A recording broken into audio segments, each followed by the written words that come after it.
దేవి భాగవతము తృతీయ స్కందము 8వ కథ స్వయంవరం. ఇష్ట స్వయంవరం, పడ స్వయంవరం అని స్వయంవరాలు 2 రకాలు. శివుని విల్లు విరిచి రాముడు సీతను చేపట్టినది పణ స్వయంవరం. ఇష్టాశుల్క స్వయంవరాలు లోకములో విశుద్ధమైనవే. శశికళకు తండ్రి చాటించినది ఇచ్చా స్వయంవరం అన్నమాట. ఆ చాటింపు విని అంగవంగ కళింగ భూపాల నేపాలాది దేశాల రాజపుత్రులు సుబాహుని నగరానికి వచ్చారు. శశికళ తన స్వయంవర వృత్తాంతం తెలిసి విచారించి కంటి నీరు కాచుతూ చెలికత్తెను చూసి, చెలి, నా మనోహరుడు సుదర్శనుడు నా కలలో దర్శనం అనుగ్రహించి జగజ్జనని నా పతిగా పలికినది సుదర్శనుడే. ఇప్పుడు తండ్రి గారు నాకు స్వయంవరం చాటించాడట. నానా దేశాధీశులు రాజకుమారులు వచ్చారట. ఏమి లాభం? సుదర్శనుని తప్పించి ఇంకొకరిని వరిస్తానా అని అనగా ఆ సకురాలు విని అలాగే వెళ్ళి తల్లికి చెప్పిందా మాటలు. తల్లి, శశికళ సుదర్శనుడు అనే రాజకుమారుణ్ణి తప్ప మరొకరిని చేపట్టనని పట్టుగా ఉందని, ఆ సుదర్శనుడు భారద్వాజాశ్రమం నందు ఉన్నాడట. త్రికరణ శుద్ధిగా తన మనస్సును అతనికే సమర్పించిందట. ఆలోచించవలసిన విషయం ఇది అని చెప్పగా తల్లి ఆ సమాచారం భర్తకు చెప్పింది. ఆ మాటలు విని సుబాహుడు హేళనగా నవ్వి, వెర్రి కుదిరింది, రోకలి తలకి చుట్టమన్నట్టుంది ఆ అమ్మాయి సమాచారం.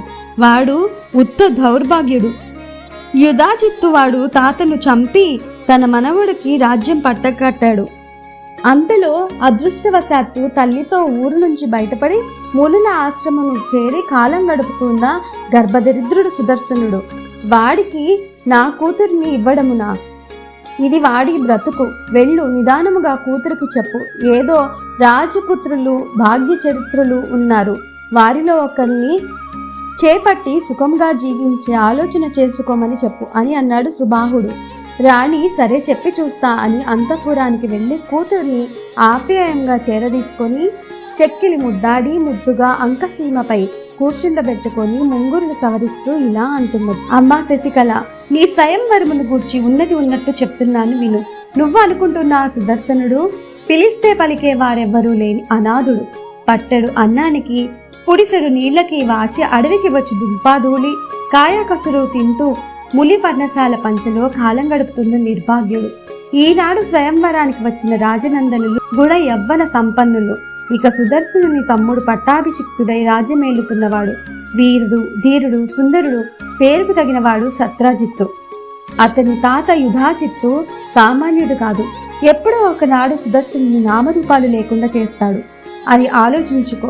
ఇన్ని ఆలోచించే మీ తండ్రి గారు నిన్ను సుదర్శనుడికి ఇచ్చి పెళ్లి చేయ తలుచుకోలేదు కాబట్టి సుదర్శనుని పేరు మర్చిపో అని అనగా శశికళ తల్లితో ఇలా అన్నది.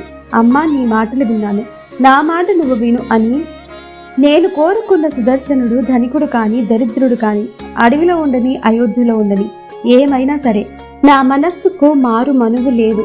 అది కాక జగన్మాత నాకు వరం ఇచ్చింది. ఆ వరం అయి తీరుతుంది. నా తలవ్రాత ఎలాగ ఉంటే నా జీవితం అలాగే నడుస్తుంది. దాన్నెవ్వరూ చెరపలేరు.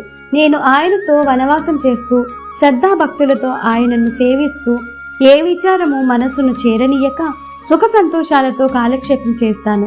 ఇంకొకరిని ఇంద్రుడు కాని చంద్రుడు కాని కన్నెత్తి చూసేది లేదు. సుదర్శనుని మించి నా మనసును మార్చేది లేదు. తల్లి అలాగే వెళ్ళి కూతురు మాటలు తండ్రికి చెప్పింది. అన్నీ విని సుబాహుడు నోరు మెదపలేదు. స్వయంవరం సమీపించింది. సుదర్శనుడు రాలేదు. తెలిసి విచారించి తన శ్రేయోభిలాషి అయిన ఒక బ్రాహ్మణుని రప్పించి ఏకాంతముగా ఇలాగన్నది. మహాత్మా, మా తండ్రి తెలియని విధంగా భారద్వాజాశ్రమానికి వెళ్ళి అక్కడి సుదర్శనుడు అనే రాజునందనుడు ఉన్నాడు. అతనిని చూసి నా మాటగా చెప్పవలసిందని నా మనవి. బ్రాహ్మణుడి ద్వారా శశికళ మనసు తెలుసుకున్న సుదర్శనుడు తల్లి దగ్గర దీవెన తీసుకొని శశికళను వివాహం చేసుకొనటానికి బయలుదేరాడు. For more videos, please like, share and subscribe to our channel Devi Dattam.